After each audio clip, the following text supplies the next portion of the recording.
నమస్కారం అండి. మీకు మైగ్రేన్ సమస్య నుంచి బాధపడుతున్నారా? అంటే మీకు విపరీతంగా తలనొప్పి ఎక్కువగా ఉంటుందా? వన్ సైడెడ్ హెడేక్ అంటాం. విపరీతంగా తలంతా లాగవటం జరుగుతుందా? దానివల్ల మీకు విపరీతమైన కోపము, అలాగే చిరాకు ఎక్కువగా అవుతుందా? చాలా మందిలో ఏంటంటే మైగ్రేన్ ఉన్నప్పుడు కొంతమందికి నాసియా ఫీలింగ్ అంటే వామిటింగ్ సెన్సేషన్ ఎక్కువగా ఉంటుంది.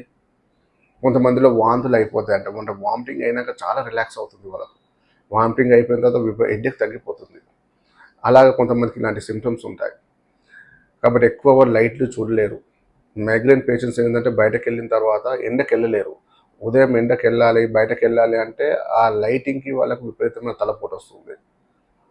కొంచెం సౌండ్స్, టీవీ సౌండ్ ఎక్కువగా ఉన్నా కూడా తలనొప్పి విపరీతంగా స్టార్ట్ అవుతుంది. వాళ్ళు ఎప్పుడైనా బయటకెళ్ళాలంటే సాయంత్రం కాలంలోనే బయటకెళ్తారు. కాబట్టి మెయిన్‌గా ఈ విపరీతమైన అంటే ఎక్కువ లైట్ భరించలేరు, ఎక్కువ సౌండ్‌ని భరించలేరు. ఏదైనా లైట్ ఎక్కువై సౌండ్ కొంచెం ఎక్కువైందనుకోండి ఇంట్లో, వాళ్ళకి కోపం స్టార్ట్ అవుతుంది, విపరీతమైన చిరాకు స్టార్ట్ అవుతుంది. దానివల్ల వాళ్ళకి హెడేక్ ఎక్కువగా అయిపోతుంది.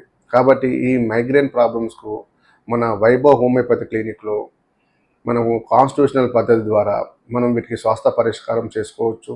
మీరు లైఫ్ లాంగ్ ఇంగ్లీష్ మెడిసిన్స్ వాడాల్సిన అవసరము ఉండదండి.